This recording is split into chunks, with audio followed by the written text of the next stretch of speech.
salminimama salminima fof mi salminima auditeur ji Kabada FM fof mi salminima leydi Kabada ndi fof mi salminima ceernaɓe leydi ɓe fof e Allah ardini ɓe ɗo leydi ndi fof e sukaɓe leydi ɓe fof plus particulièrement jeunesse Ndiamacoudamou bormon salmina mi wimon wiya bisimilla. Eyi hande min garmo ɗo tawmaɗa galma he hawto julde gorka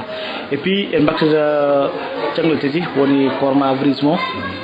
e hande comportement juldema manam coronavirus mo no yimɓe nanguiri mo tabɓe nge wonta ko no couvre-feu mo woniri hande min e min sag gon ɓe saare hen voilà komin mbitama hande min jima saar nde ɓe mbaɗi baye ko ɓe goppiti e wallu corona par ce que idomo ɓe lottono juuri ɓe cono jurma haɗaɓa garam kono hande bo wawi wi paaliji kewɗi hen ɗi galata ndiyam ko addi baye ko eyyi baye ko moɗe enen foof en mo dartini ɗum waɗi ko kala koɗo bon yimɓeɓe départ ko wiyanno restez chez vous gone galleji mon joni noon ko wiya soyez prudent woni renago e noon si a wiyama soyez prudent ɗon ɓuuri fot darde nde foti ɓuri daro darde nde woni enen fof hande poti daro communauté mo fof foti daro saabu hay leydi ndi gardiɓeɓe leydi ndi e joguiɓe ministére de la santé de l' action sociale koye mbiɗa probléme o joni ko cas communautaire ɓuuri hen heewu yo communauté ji mbaɗɗum géré communauté ji mbaɗa ɗum géré kala quartier yo dañ mbawɓe ɓeyde sensibilisation e population mo yimɓeɓe geste ji barriére ji ɗi yimɓeɓe mbaɗɗi respecté ni no distanciation physique mo e lordu ngo juuɗe si a fundum e si a artum waɗa ɗum respecté jogo hygiène barkinno nder galle mum he deuxièmement e yimɓeɓe si jimamo keftina he saare ta ko garɗo ɗo e waɗa ɓe kersu mbaɗamo sensibilisé walla mbaɗamo signalé ta ko mbaɗamo sensibilisé o ara o laare ande o wonda hen mum ɓeyden garde mum kono no dardirmi ni constat mo bila couvre-feu mo waɗa allongé à 21 heures yimɓeɓe mbaɗi baye ko seeɗa e on sengo yimɓeɓe jama ha si yimɓe tayenno boom di 20 heures 21 heures yimɓeɓe jottonoɓe cowa sukaɓe goppe ɓe jiila no weeli ɓeni donc en poti ɓurtu jogo vigilance en poti ɓurtu reeno mbawen ya ha Allah ittana men ɗum ɗo keften koye men activité ji men ni garta no wonno ni avant même si ɗum wonta pareil yo yimɓeɓe mbat attention yimɓeɓe ɓurta wat sensibilisé ndenten ɗum ganden wona combane nde goto sabu pawle si wiyam pawle kala neɗɗo ɗum wawi heeb kala neɗɗo ɗum wawi ara donc so ɗum arma ɗum waɗaninomo ɗe pawle Allah haɗan enen fof jiiɗi no gandotoɗo enen gondirɗen ni ɗum wawi yaano waɗa kata so Allah mumen suuɗi ala tolniɗen nde noon nder département men he Allah mumen waɗi sutura ƴeyden vigilance mo ndenoɗen ministére o ɓene kalden e maɓe mbakkinen e maɓe yimɓeɓe mbaɗaɓe sensibilisé ndeɓene mbaɗeɗen sensibilisé couvre-feu mo si fonma 21 heures yimɓeɓe keddo galleji mumen to mbasa funɗi saabu mawɗo si a wiyam foɗɗo waɗa fat wiyego waɗɗo haɗo hen lappe ndeɓe ne ɓe pota lappu ɓen poti andine kono yo yimɓeɓe mbat respecté koɓe mbiya ko wona deɓe mbi yo en mbat ɗum ko leydi ndi foof wi yo ɗum waɗe tawna ko deɓe ɗane dawnoɓe lamɗo ko waɗi ɓe mbi noon kono wayde deɓene ko hegdogal ɓe jaata ndenoɗen gaccen saabu wonnoɓe lappirtama aɗa wawi gañu jaa ha ɗon ɓe mbiyami woppumami yahon donc on foof en poti waftu pamotene mbaɗi ɗum sensibilisé ko heewi janggen e oɗo ne janggen e mo ella mo addimo aduna e mo corona janggen hen ko heewi mbaɗen hen gestu ko heewi hande min bon ɓurami ko wat appel hande mo corona momin foti addan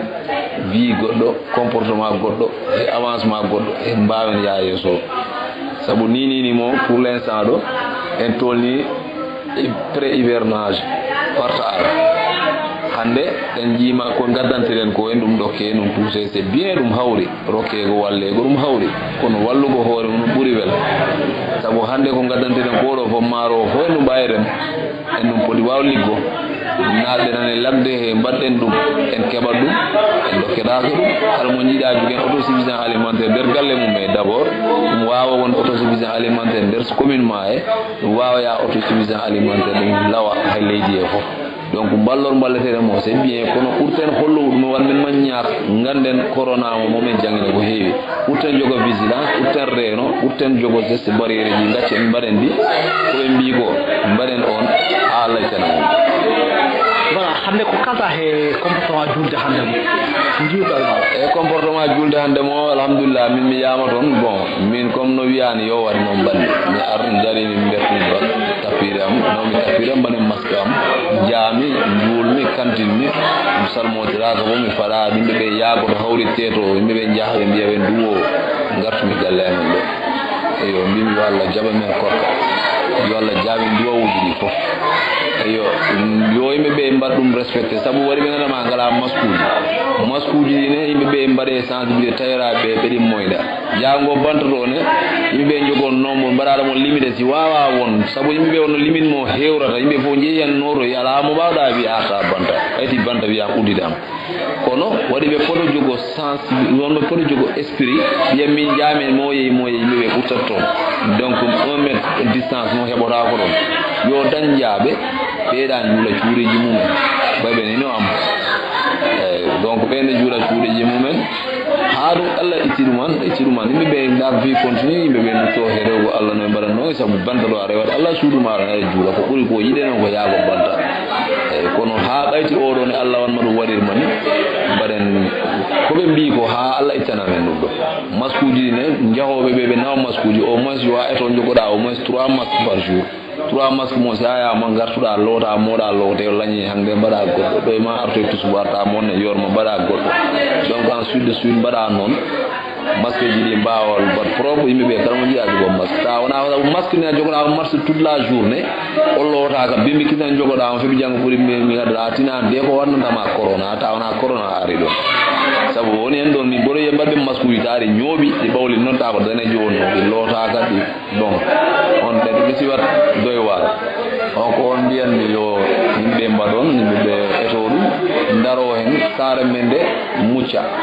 sa muccum an wada wi min muccum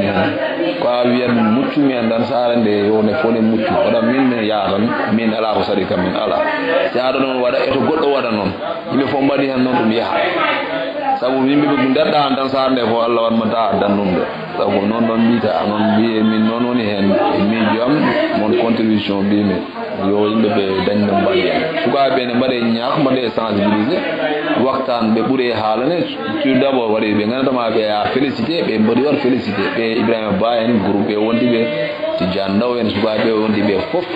yimbe be jetta be jaar na sabu bilalum dari nga machallah nga kar yo al neddo yo hal hande mo Allah kala ko jida ko di positif bi dum di positif be ndari be jaar gorde he be ngari tan gaddo be ro nyemele be mbara sa be mbara gestu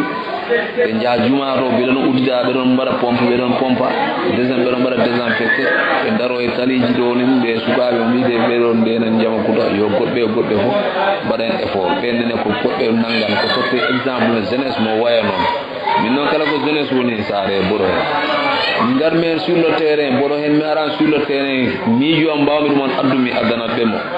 jogi men moyen mi wada hen mi ala mat jogi men matériel mo mbawmi wada utiliser mi totat yo pour be mbala dum donc on jimmi o sukabe sare be fo mbayno bon merci jarama def on ko addu ko ko vraiment merci beaucoup